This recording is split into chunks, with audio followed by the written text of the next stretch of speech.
The smell of fresh paint filled my garage as I packed the last canvas into my art supplies box. For 3 months since Robert's funeral, I'd been secretly painting again. Something I hadn't done since my children were small. The art teacher job in Italy had come through email like a gift from heaven. Before we continue, first let me thank you for watching Granny's Voice. Please subscribe and tell us where you're watching from in the comments.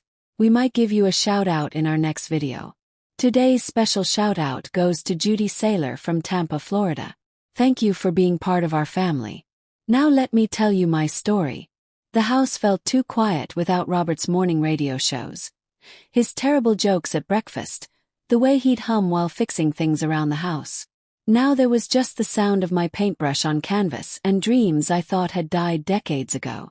I sealed the box with tape, my fingers still stained with blue paint from yesterday's sunset piece.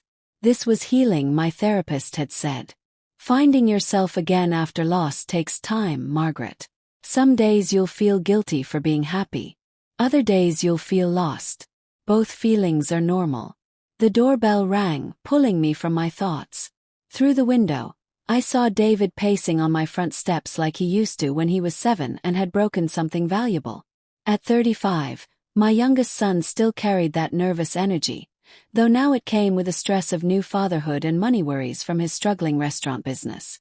"Mom, we need to talk," he said before I could even say hello.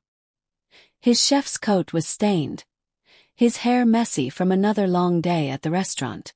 Behind him sat his wife Sarah in their old car, holding 6-month-old Lily, both looking worried and tired. "Come in, honey. I'll make some tea." He followed me to the kitchen, his work shoes squeaking on the tiles Robert and I had chosen during our happiest years. I put the kettle on, grateful for something to do with my hands. The silence between us felt heavy with unspoken words. "Mom, Sarah and I have been discussing your situation." He pulled out a chair and sat down heavily. "Your situation, like being widowed, was a problem that needed solving instead of grief that needed time." I kept my back to him, watching the steam rise from the kettle. "We're worried about you living alone, dealing with Dad's things, spending so much time by yourself." He spoke carefully, like he was reading from a script. "We think you need more purpose in your life, something to focus on besides missing Dad." I turned to face him, noticing how he avoided looking directly at me. Instead, his eyes focused on a crack in the wall that Robert had planned to fix. "I appreciate you caring, David, but I'm doing better than you might think." "Are you though?" His question hung in the air like smoke. "When did you last go anywhere fun? When did you last see your friends or do something just for yourself?" Each question felt sharp and personal. The truth was, I had been doing things for myself. I'd been painting, planning, dreaming of teaching art to children in a small Italian town. "Grief is a process," I said, repeating what my therapist had taught me. "I know, Mom. No. But sitting in this empty house all day, surrounded by Dad's memory, it's not healthy. You need something meaningful to do, a reason to get up each morning." Meaningful. The word settled in my stomach like a rock. I poured hot water over tea bags, adding honey to David's cup the way I'd done since he was a teenager working late shifts at his first job. "What exactly are you suggesting?" I asked, though something in his posture told me exactly where this was going. "Lily needs constant attention right now. Sarah's overwhelmed with the feeding schedule, the crying, trying to pump milk before she goes back to her job at the bank next month. And with the restaurant struggling, I'm working 16-hour days just to keep it open. We need help, Mom. Real, reliable help." I sat across from him, wrapping my hands around my warm mug. The ceramic felt solid and real against my palms as his words began to change my peaceful morning into something else entirely. "You're amazing with babies," he continued, getting more excited about his idea. "Remember how you helped when my brother's kids were small?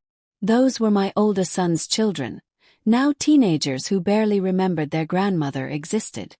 Sarah keeps saying how Lily calms down when you hold her, how natural you are with her. It was true that I loved spending time with Lily. She was a beautiful baby with David's green eyes and Sarah's button nose. Holding her did bring moments of peace, reminders that life continued even after loss. Exactly. And think about it, Mom. You'd have purpose again, something important to wake up for. And we could help you sell this big house, find you a nice apartment closer to us. A fresh start. The tea turned bitter in my mouth. Sell the house where Robert and I had danced in the kitchen. Where we'd painted every room together. Where we'd celebrated holidays and quiet Sunday mornings. The house where Robert had died, yes, but also where he had truly lived. Where every corner held pieces of our shared story. I haven't decided about the house, I said carefully. Mom, be practical. The yard work alone is too much. The plumbing is old. The heating bills keep getting higher. Dad isn't here to maintain things anymore. Wouldn't it be easier to let us help you find something more manageable? More manageable. Like I had become too fragile for my own life. Too weak for the responsibilities I'd handled for decades. David reached across and touched my hand.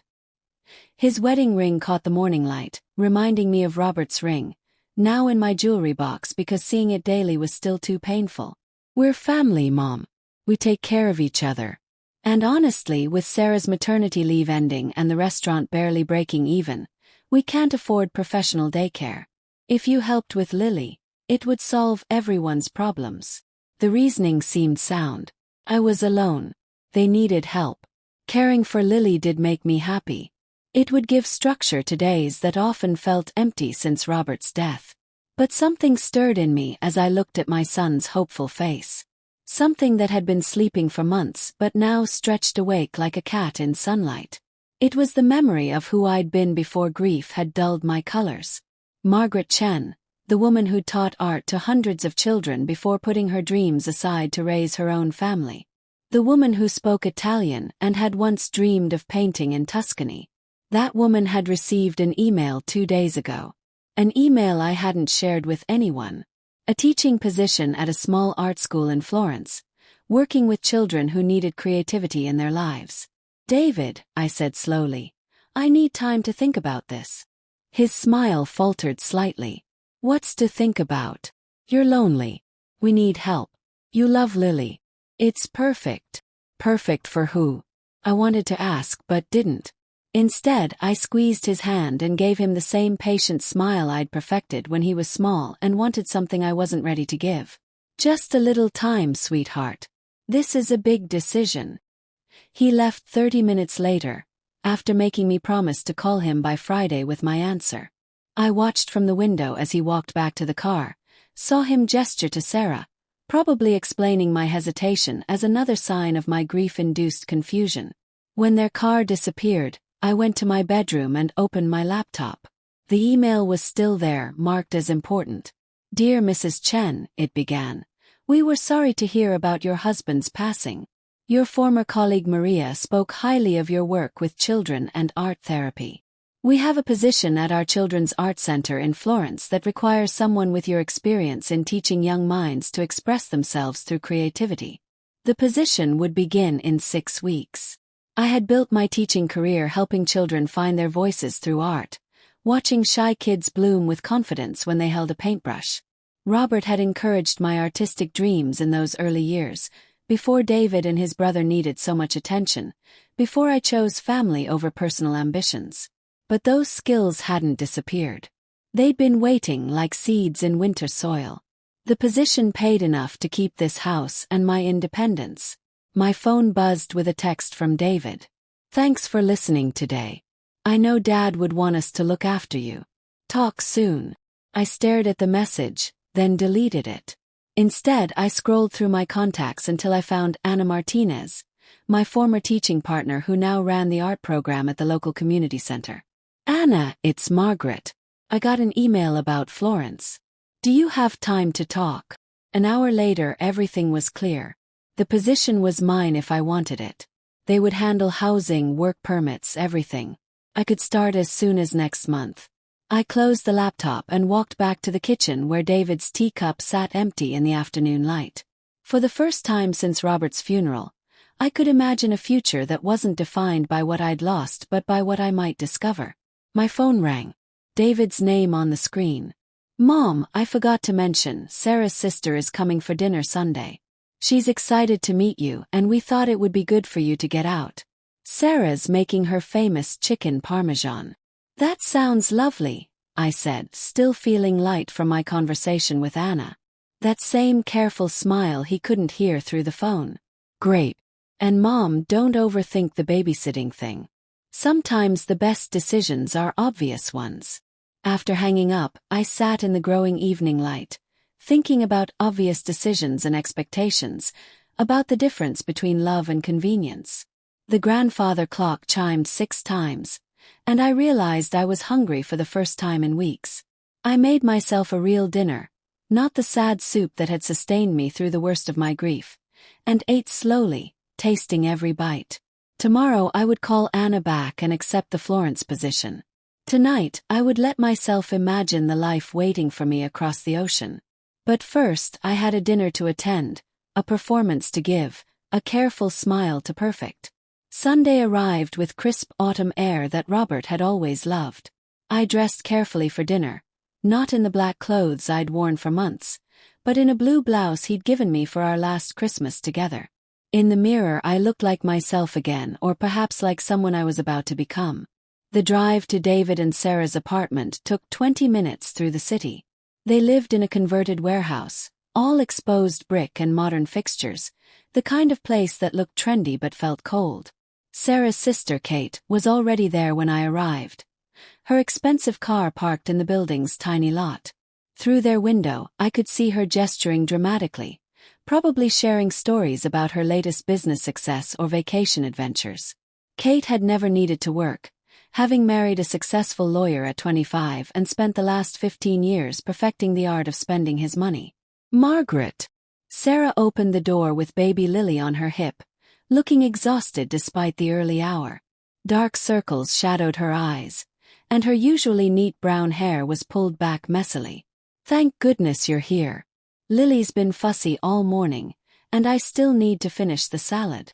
I took Lily automatically, feeling her small weight settle against my shoulder. She quieted immediately, her tiny hand gripping my necklace, Robert's last gift to me that I'd barely worn since the funeral. She adores her grandmother, Kate observed from the living room doorway, her voice carrying that tone wealthy women use when stating the obvious. At 65, she looked perfect, hair colored, nails done, everything about her whispering expensive maintenance. Sarah, honey, you look terrible.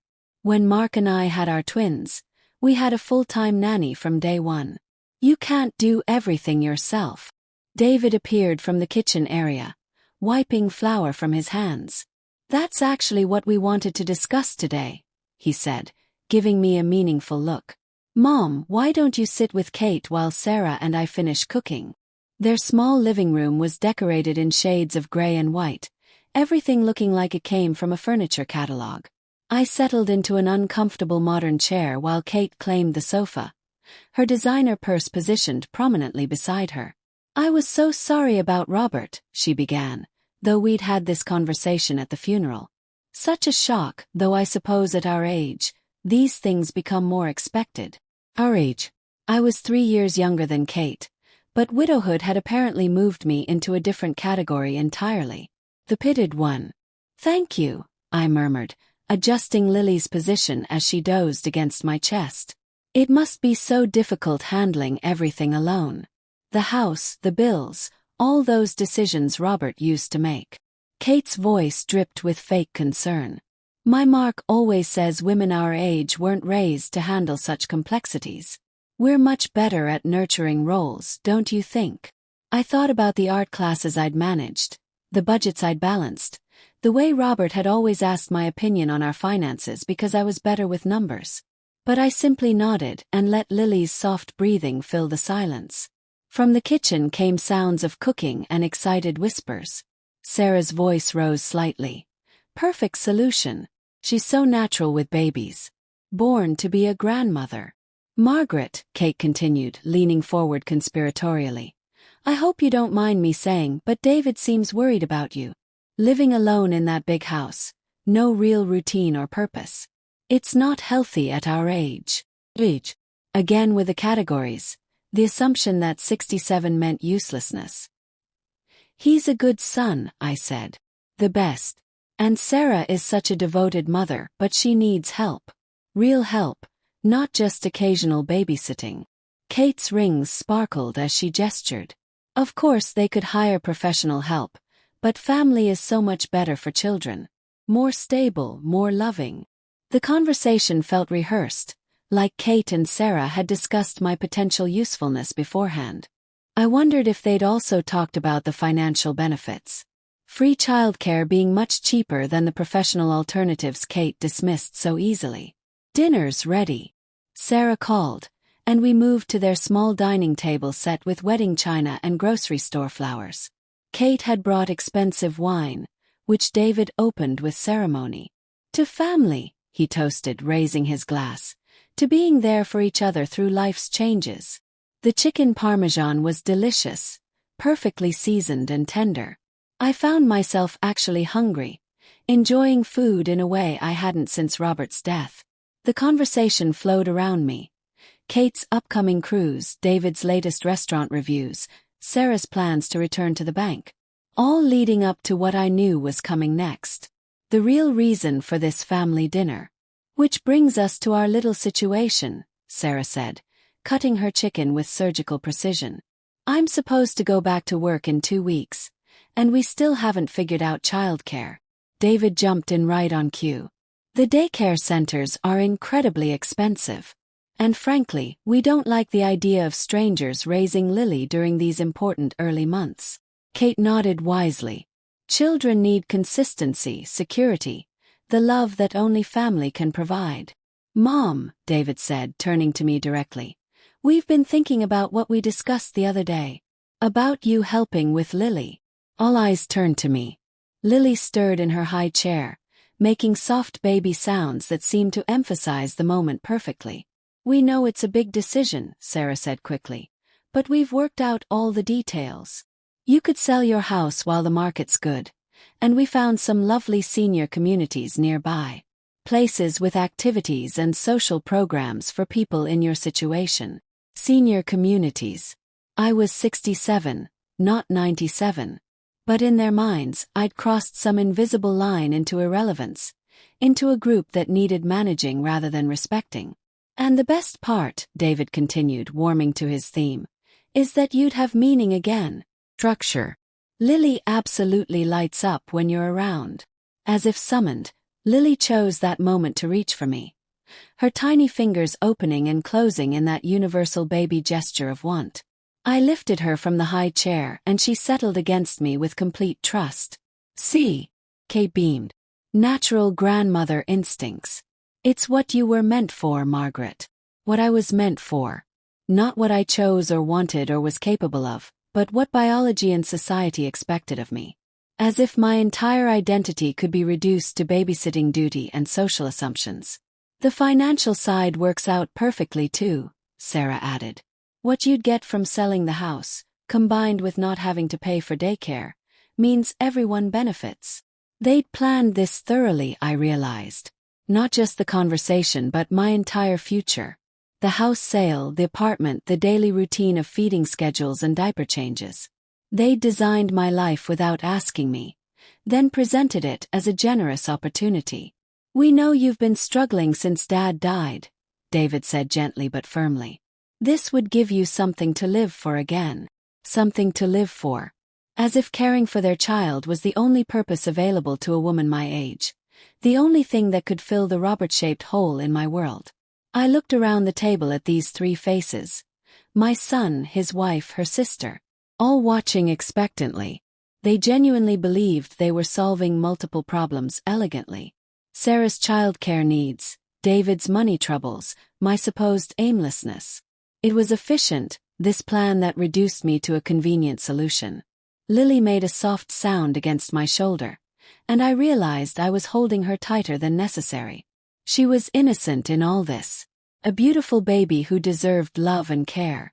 But she deserved it from people who chose to give it, not from a grandmother drafted into service by family pressure and economic necessity. "It sounds like you've thought this through carefully," I said finally. "We have," David confirmed. We want what's best for everyone, especially you, Mom. Dad would have wanted us to take care of you. There it was. The ultimate card played with perfect timing.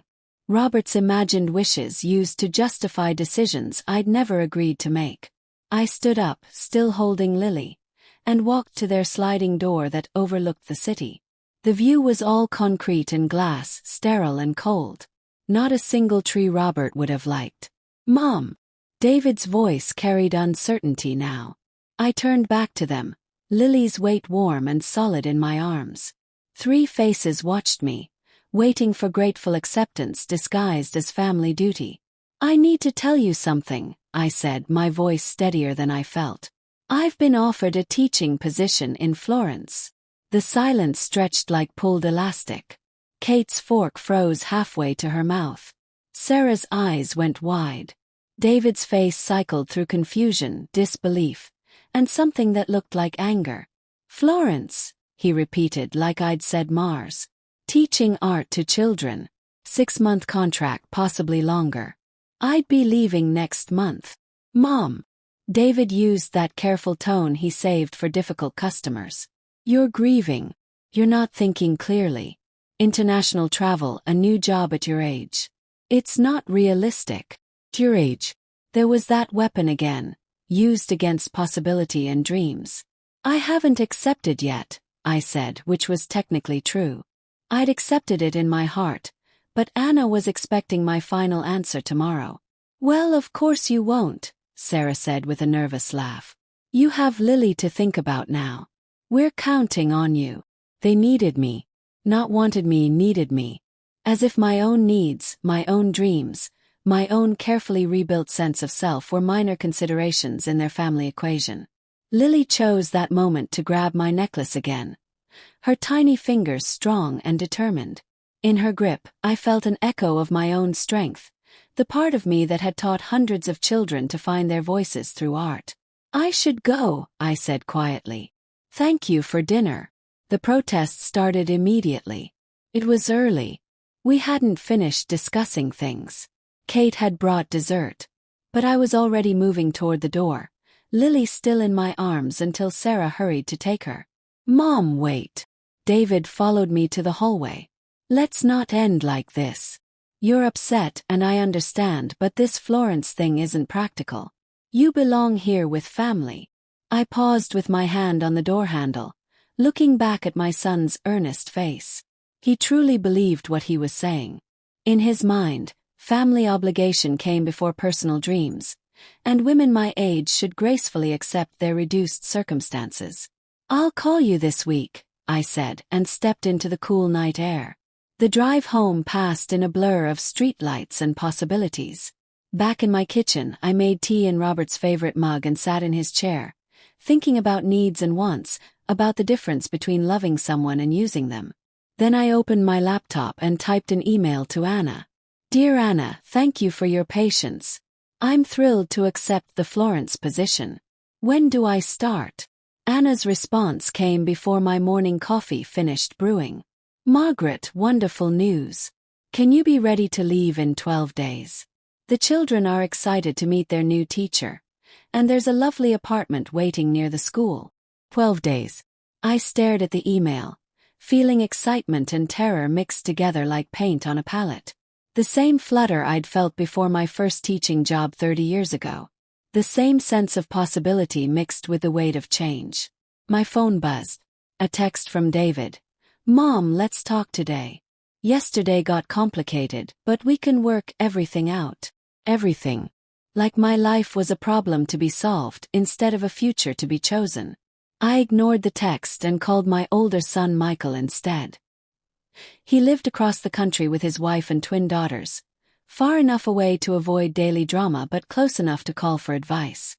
At 40, he'd inherited Robert's calm nature and my artistic eye, making him a successful graphic designer and reliable sounding board. Mom, you're calling early. Everything okay? I need to tell you something before you hear it from David. I explained the Florence offer, the family dinner, David's assumptions about my future. Michael listened without interrupting, something I'd always appreciated about him. Wow, Mom. Florence. Teaching art again. How do you feel about it? Not what I'd expected him to ask. Terrified, I admitted, and more excited than I've been since your father died. Then you should go. Just like that. Just like that. David means well, but he's always been a problem solver. Remember when we were kids? He'd rearrange our rooms without asking, convinced he knew better than us how our space should work. I remembered David reorganizing Michael's art supplies, insisting on a better system. Michael patiently putting them back his way once David lost interest. He thinks I can't handle being alone, I said. Can you? The question was gentle but direct. I looked around my kitchen, Robert's coffee mug in the sink, his reading glasses still on the windowsill, the morning light falling across the table where we'd shared countless meals. I don't know yet, but I want the chance to find out. Then go to Florence. Paint, teach, live your life instead of the one David thinks you should have. After we hung up, I felt lighter somehow. Michael's support shouldn't have mattered so much. I was a grown woman making my own choices. But it did matter. It reminded me that love could exist without conditions. The rest of the week flew by in a whirlwind of preparations. Anna's efficiency was amazing. Within days, I had a work permit, plane tickets, and detailed information about my apartment near the art school. They treated me like the experienced teacher I was, not the elderly burden my family saw.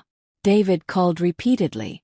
I let most go to voicemail, listening to his messages grow more frustrated. Mom, we need to discuss this rationally. Mom, you're making a mistake. Mom, this is serious. Call me back. Finally, on Thursday, I answered. Thank God, he said. I've been worried sick. We need to meet. This Florence thing has gone too far. I leave on Sunday, I told him. The silence was so long I wondered if the call had dropped. Sunday. This Sunday. That's impossible. You can't just leave. You need time to plan properly. You haven't even listed the house for sale. I'm not selling the house. Mom, be reasonable. You can't maintain a house from Florence. The mortgage, the utilities, the upkeep. The house has been paid off for 8 years, David. And I've arranged for a property management company to handle everything while I'm gone. Another long silence. I could almost hear his mental gears turning, recalculating when his assumptions proved wrong. We're coming over, he said finally. Sarah and I need to talk to you face to face. They arrived an hour later, Sarah carrying Lily and a diaper bag big enough for a week's vacation. The baby was cranky, her cries echoing through my house as we sat in the living room. Let me take her, I offered, but Sarah held Lily closer. She's fine, Sarah said, though Lily's wails suggested otherwise. We need to focus on this conversation. David sat forward on the couch, his hands clasped tightly. Mom, I've been thinking about Sunday night. Maybe I pushed too hard about the babysitting. Maybe we can find a compromise. Compromise. Like my independence was something to be negotiated rather than respected. We could hire a part-time sitter, Sarah added over Lily's crying. You could help when you want to, not as an obligation. More like fun grandmother time. Fun grandmother time. As if my relationship with Lily needed to be scheduled like a dentist appointment. That's very thoughtful, I said. But I've already accepted the position. Then unaccept it. The words burst from David with more force than he'd intended. Lily's crying got worse and Sarah finally stood to pace with her. Mom, this is crazy. You're 67 years old. You haven't taught in years. International work is for young people. There it was again. My age used like evidence of incompetence. But something else flickered in his voice. Fear. Not just concern for me but something more personal. What aren't you telling me? I asked quietly. David's jaw tightened. He looked at Sarah, who had managed to quiet Lily with a pacifier. Some silent message passed between them. Tell her, Sarah said softly. She'll find out anyway. Find out what? David rubbed his forehead, suddenly looking much older than 35. The restaurant isn't doing well. Actually, it's failing. I might have to close it next month. The admission hung in the air between us. Sarah had stopped pacing, Lily peaceful now in her arms. How bad is it? Yes. Bad. Really bad. His voice barely a whisper. I owe suppliers rent, staff wages. I was counting on. He trailed off, but I understood. Understanding flooded through me like ice water. The urgency about childcare, the expensive dinner with Kate, the pressure to sell my house. None of it had been about my well-being. You need me to babysit for free because you can't afford childcare, and you hoped I'd sell the house to help with your debts. It wasn't a question. It's not that simple, Sarah said quickly. We genuinely want Lily to have a relationship with you. But yes, money is incredibly tight right now. The restaurant, David continued, words tumbling out faster now. The equipment loans, the lease payments. I thought if you sold the house, you could help us just temporarily until things turn around. There it was. The real plan. Not just free babysitting but financial rescue disguised as family obligation. They'd mapped out my future not just to solve their childcare problem, but to save David's failing business. How much do you need? Asked. David's face went red. Mom, it's not about what we need. It's about family helping family through hard times. How much, David? Sarah shifted Lily to her other arm. The restaurant debts are about $60,000. Maybe more. $60,000. They'd expected me to sell the home Robert and I had built together, give up my dreams and independence to subsidize a failing business. I thought about their apartment, the expensive clothes, the new car payments. All of it built on hopes that hadn't matched reality. When did you know? Asked. About the restaurant failing. A couple months ago, David admitted. Right after Dad's funeral, actually. While I was drowning in grief, barely able to get dressed each morning, they'd been calculating how to use my loss for their gain. The timing wasn't accidental. It was strategic. Lily began fussing again, and Sarah bounced her gently. Margaret, I know how this sounds, but we're desperate. We can't lose everything. We have a baby to think about. So you thought I'd sell my house to bail you out? Not bail out, David said quickly. We'd pay you back once the restaurant recovers. This is just a rough patch. A rough patch that required me to destroy my entire life to fix. I looked at Lily, innocent and beautiful in her mother's arms, feeling sadness that wasn't entirely about their deception. She deserved better than parents who saw her grandmother as a bank account to be emptied. I'm sorry, I said quietly, but I can't help you. Can't or won't. David's voice was sharp now, edged with desperation. Won't, I said, meeting his eyes directly. I won't sell my house. I won't become your unpaid babysitter. And I won't rescue you from business problems you created. Sarah made a small choking sound, almost like a sob. Lily, sensing her mother's distress, began crying again. Mom, please, David said. We're family. Family takes care of each other. You're right, I agreed. Family does take care of each other. But that works both ways, David. When did you last ask how I was doing? When did you last think about what I might want or need? We're thinking about it now. No, you're not.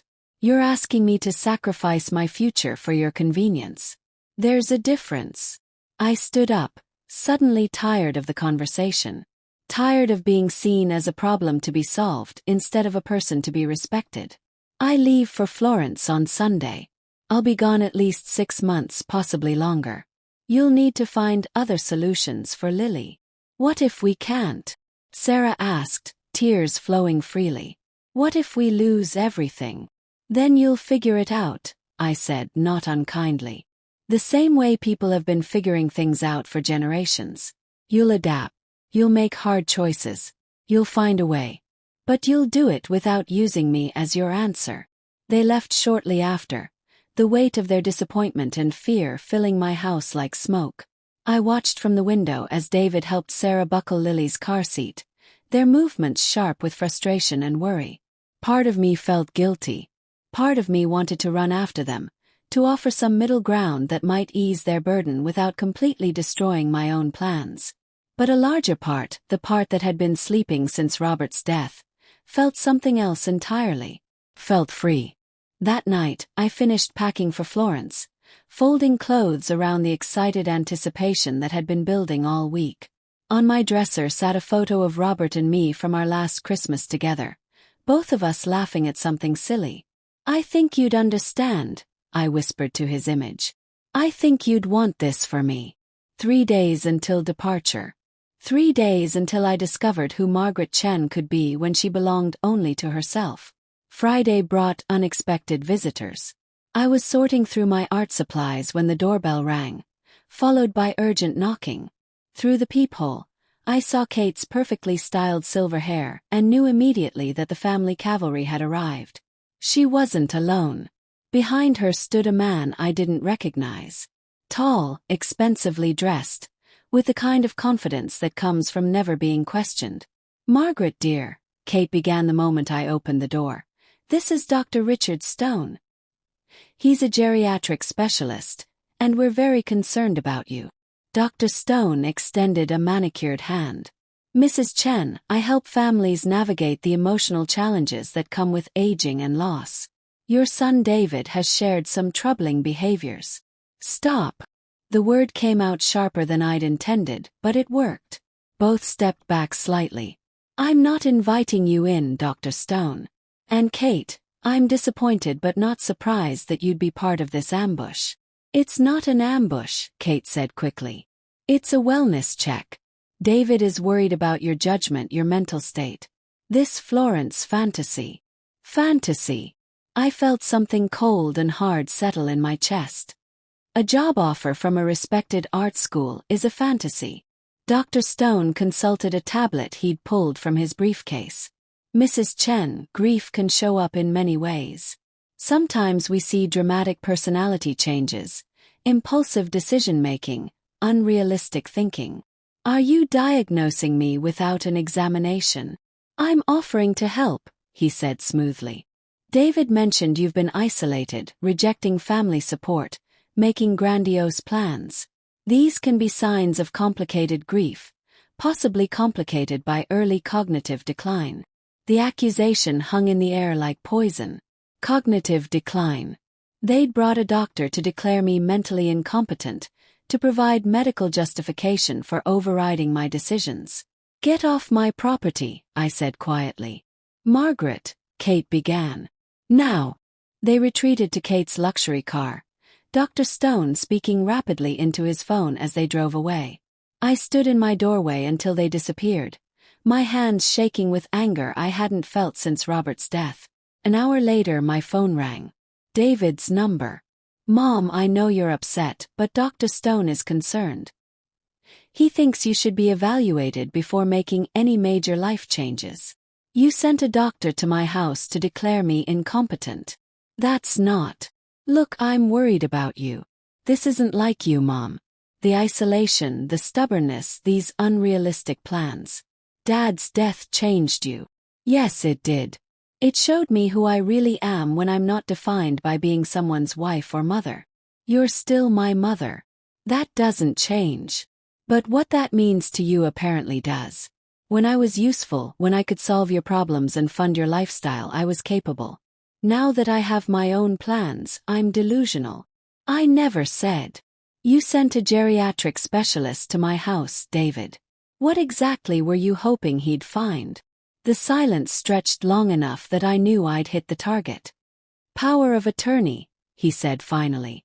"If you're not competent to make these decisions, someone needs to protect you from yourself. Power of attorney. Legal control over my finances, my property, my life. The final move in their strategy to secure my resources." "I see," I said, my voice surprisingly calm. "And who would hold this power of attorney?" "I would, of course. As your closest family member, your primary caregiver." Caregiver. The word tasted bitter. When have you cared for me, David? When have you asked what I need, what I want, what would make me happy? I'm asking now. No, you're not. You're telling me what you've decided is best for me. There's a difference. I hung up and immediately called my lawyer, James Peterson. James had handled Robert's will and our estate planning for 15 years. He knew our family dynamics, our financial situation, and most importantly my mental state. "Margaret," he said warmly when his assistant put me through. "How are you managing? I need to update my power of attorney documents immediately, and I need advice about protecting myself from involuntary psychiatric evaluation." The concern in his voice was immediate and genuine. "What's happened?" I explained everything. The job offer, David's financial problems, the doctor's visit. James listened without interruption, occasionally taking notes. "First," he said when I finished, "no one can force a psychiatric evaluation without a court order, and that requires evidence of immediate danger to yourself or others. A job offer doesn't qualify. Second, we can absolutely update your power of attorney documents. Who would you like to designate?" I thought about Michael across the country, about Anna who'd supported my career decisions. But there was someone else, someone who'd known Robert and me for decades, who'd seen us build our life together and understood what we'd valued. "Helen Rodriguez," I said. Helen had been our neighbor for 20 years, a retired family court judge with a steel spine and unwavering ethics. She'd brought meals during Robert's final illness and checked on me regularly since his death. More importantly, she'd known me as Margaret the teacher, not just Margaret the wife and mother. "Excellent choice," James said. "Judge Rodriguez is sharp as a tack and won't be intimidated by anyone. I'll have the documents ready by end of business today. There's one more thing. I want to create a medical directive that specifically prohibits any family member from making healthcare decisions for me without my explicit consent. And I want it clearly stated that international travel and career decisions are not grounds for questioning my competency. Consider it done. Margaret, I have to say this Florence opportunity sounds wonderful. Robert always bragged about your teaching." After 24 hours of being told I was delusional and incompetent, James' matter-of-fact support felt like oxygen. Saturday morning brought a final assault. David arrived with Sarah, Lily, and reinforcements. Michael had driven across the country overnight, looking exhausted and confused. "What the hell is going on?" Michael demanded the moment I opened the door. "David called me at midnight saying you're having some kind of breakdown and need an intervention." I looked at my older son, tired from the long drive, genuinely worried rather than scheming. David stood behind him, holding Lily while Sarah looked anxious. "Come in," I said. "All of you. Let's finish this." We gathered in the living room where I'd first told them about Florence. Lily was alert and calm, her dark eyes taking in the tension that filled the room like smoke. "Michael," I began, "David didn't tell you everything when he called." I laid out the facts systematically.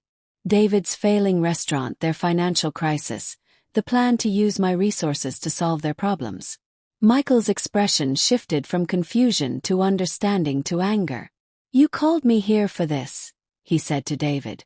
"Because Mom won't bail you out of your business mess." "It's not that simple," David protested. "She's not thinking clearly. This Florence thing is proof." "Proof of what?" "That she's still capable of making her own decisions. She's 67 years old, living alone, making impulsive choices. Like accepting a job in her field of expertise." "Jesus, David, listen to yourself." Sarah shifted Lily to her other arm. "Michael, you don't understand. We need help. Real help. If Margaret goes to Florence, we could lose everything." "Then maybe you should close the restaurant you can't afford," Michael said bluntly. "Downsize. Live within your means like adults."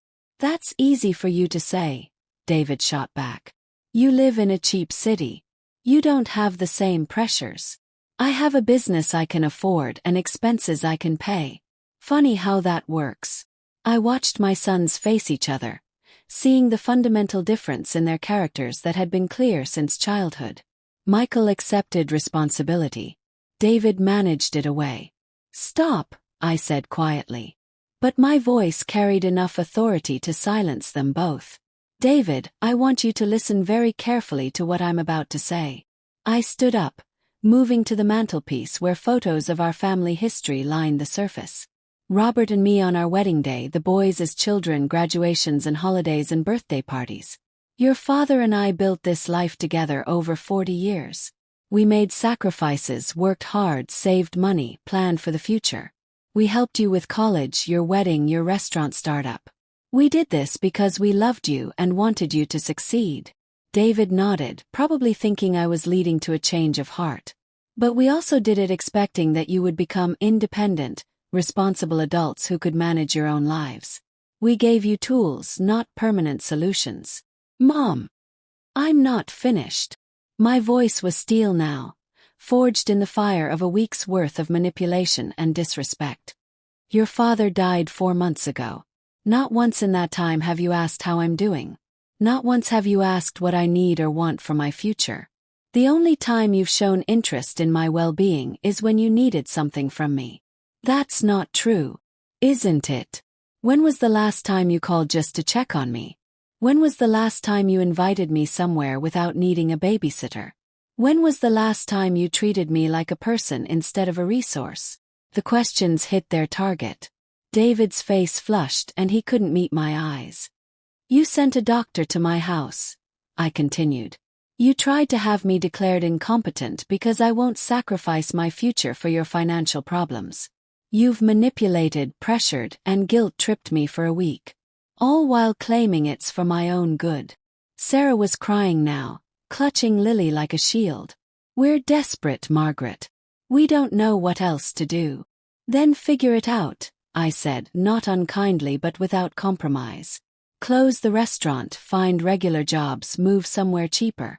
Make the hard choices that adults make when they've overextended themselves. But don't make me your solution. And if we lose everything? David asked, his voice small. Then you'll rebuild. The way your father and I did when we were young and broke and had no one to rescue us. The way people have been doing for generations. Michael cleared his throat. Mom, for what it's worth, I think you're making the right choice. Dad would be proud of you. Your father, I said, looking directly at David, would be ashamed of how you've treated me this week. The words landed like a physical blow. David actually stepped backward, his face crumpling. I leave for Florence tomorrow morning, I said. I'll be gone 6 months, possibly longer. When I come back, if I come back, things will be different between us. I won't be the convenient grandmother you can summon when needed and dismiss when inconvenient. I won't be your financial backup plan or your emergency childcare. I'll be Margaret Chen, and you'll treat me with the respect that person deserves. And if we can't accept that? David asked, his voice barely audible. I looked at Lily, innocent and beautiful in her mother's arms, and felt a pang of loss that was almost physical. But some prices were too high to pay, even for love. Then I guess you'll have to decide what's more important, your pride or your family. They left an hour later, the weight of finality settling over the house like dust. Michael lingered at the door. I'm proud of you, Mom, he said quietly. It took courage to stand up to him. It shouldn't have, I replied. It should have been automatic. That night, I sat in Robert's chair and looked around the house we'd built together. Tomorrow, I would lock the door and step into an uncertain future. For the first time since his death, that uncertainty felt like possibility rather than fear. I hope I'm doing the right thing, I whispered to his memory. In the settling silence of the house, I almost heard his voice. You'll figure it out, Maggie. You always do. 6 months later, I stood on the balcony of my Florence apartment, watching the ancient city wake up 5 stories below. The morning air was crisp with autumn and possibility, carrying the scents of fresh bread and coffee from the cafes that had become my regular stops. In my hands, I held a cup of espresso, Italian coffee that had replaced my old morning ritual, and my phone, which had been buzzing persistently for the past hour. 17 missed calls from David, 12 from Sarah, 3 from Michael, which worried me more than the others combined. I'd been in Florence for 6 months, and in that time, my life had transformed in ways I never could have imagined. The teaching work had been challenging and fulfilling. I'd helped shy children find confidence through watercolors, watched troubled teens express their emotions through sculpture. My small apartment near the Arno River was cozy and bright, with a view of terracotta rooftops that never failed to inspire me. More importantly, I'd rediscovered who Margaret Chan was when she wasn't defined by other people's needs. I'd made real friends, not acquaintances bound by obligation. There was Sophia, an Italian teacher my age who'd shown me the hidden corners of Florence beyond the tourist spots. Carmen Lopez, a Spanish expat who ran a small pottery studio and had taught me to throw clay for the first time. And Dr. Giuseppe Romano, a widowed literature professor who'd become my closest companion, someone who understood both loss and the courage required to start over. The art school had offered me a permanent position. The salary was good, the work meaningful, and the life I'd built here felt more genuine than anything I'd experienced in years. But those missed calls suggested that my American life had finally collapsed in ways that demanded my attention. Called Michael first. "Mom, thank God," he said, his relief obvious. "I've been trying to reach you for hours." "What's wrong?" "David and Sarah lost their apartment. The restaurant closed 2 weeks ago. They're staying with Kate temporarily, but it's not going well. Sarah's barely speaking to David. Lily's been getting sick a lot, and David..." Michael paused. "David's been calling everyone asking for money. He even called me Mom. Asked if I could loan them $40,000. $40,000. More than Michael probably had in savings. More than any reasonable emergency fund. David wasn't just drowning. He was trying to pull others down with him." "What did you tell him?" "I told him I couldn't help. Katie and I have our own mortgage, the twins' college funds to think about. I felt terrible, but I can't risk our financial security for his poor planning." "You did the right thing." "Did I? He's my brother, Mom." He sounded desperate. "And Lily, she doesn't deserve this chaos." No, Lily didn't deserve it. None of this was her fault. But neither was it my responsibility to fix her parents' mistakes at the cost of my own future. "What else aren't you telling me?" Another pause. "He's been saying things about you. About how you abandoned the family when they needed you most. He's convinced himself that this is all your fault somehow." I wasn't surprised.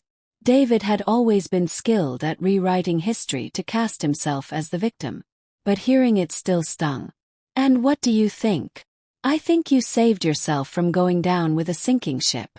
I think Dad would be proud of how you've rebuilt your life. And I think David needs to own his choices instead of blaming everyone else for the consequences." After we hung up, I sat with the Florence skyline spread before me like a promise.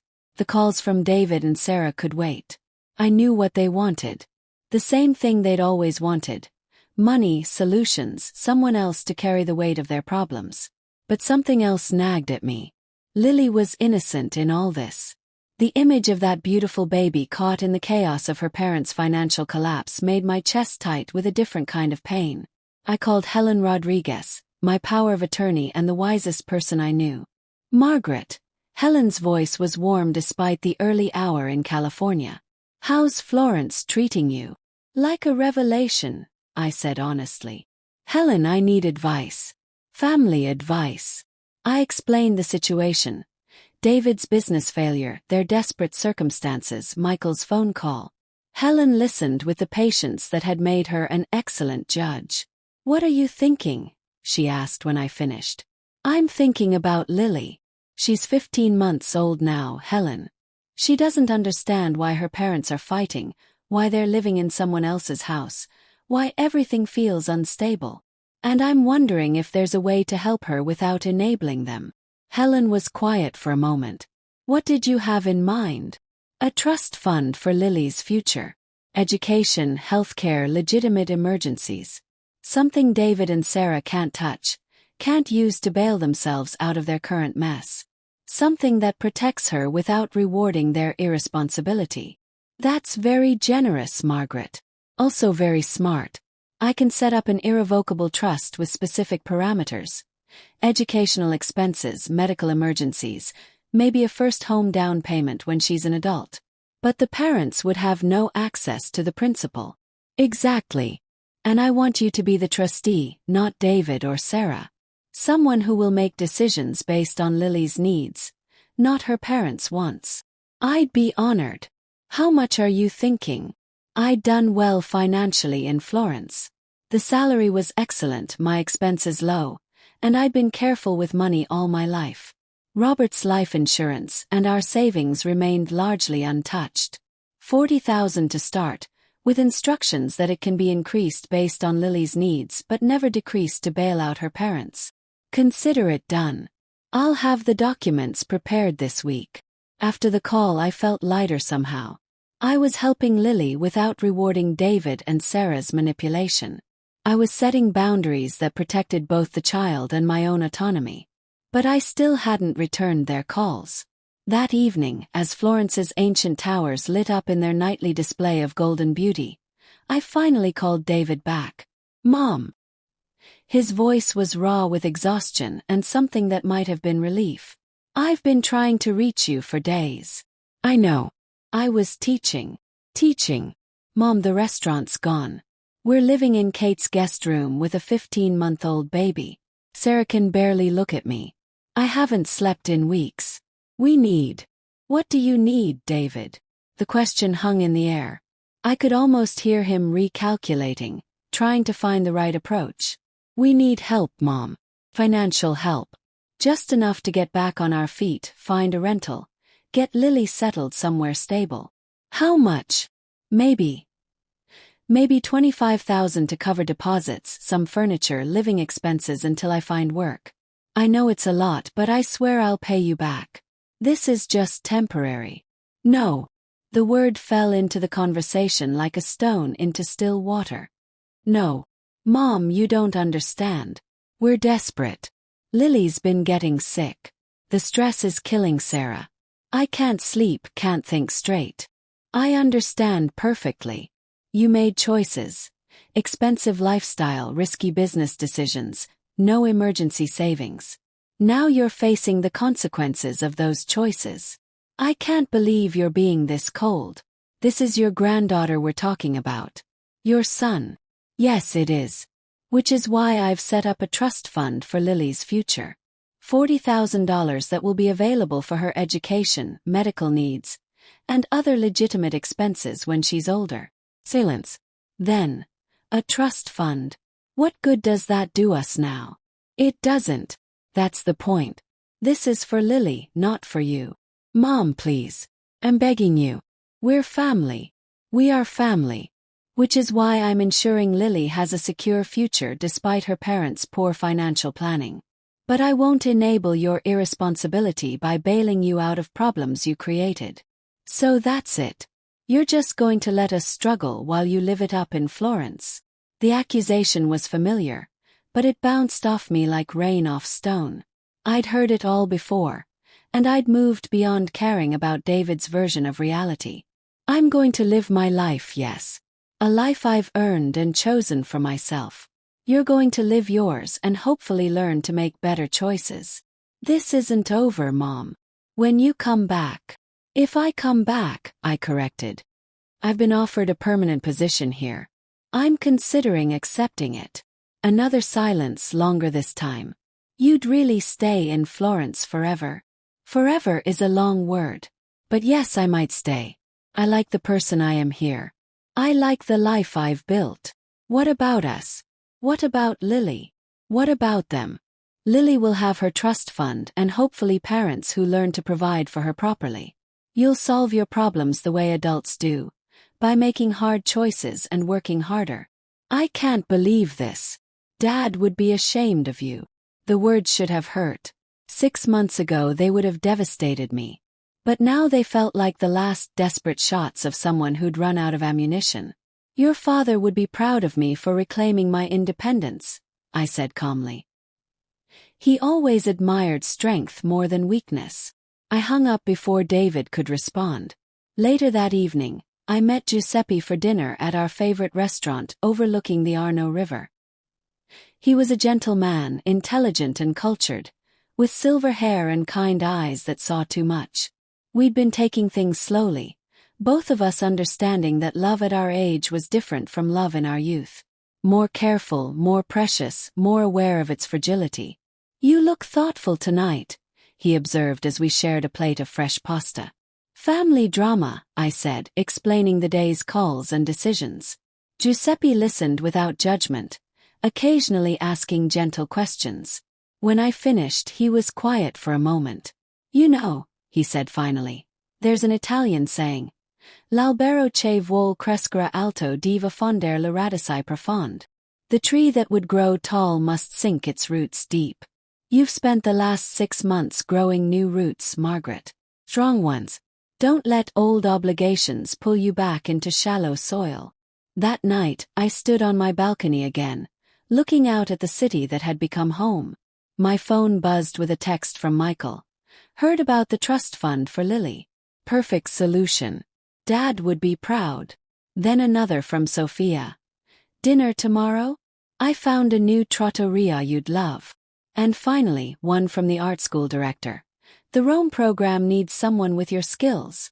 Interested in expanding your adventure." I thought about David and Sarah, probably arguing in Kate's guest room while Lily slept restlessly in a borrowed crib. I thought about the house I'd left behind, now under Helen's careful management. I thought about the life I'd known for 67 years versus the life I'd discovered in the last 6 months. Then I opened my laptop and began typing an email to the school director, expressing interest in the Rome program. Some trees were meant to be transplanted. Some roots were meant to find new soil. Some women were meant to discover who they really were when no one else's needs came first. Margaret Chen was one of them. The Florence skyline glittered before me like a promise kept.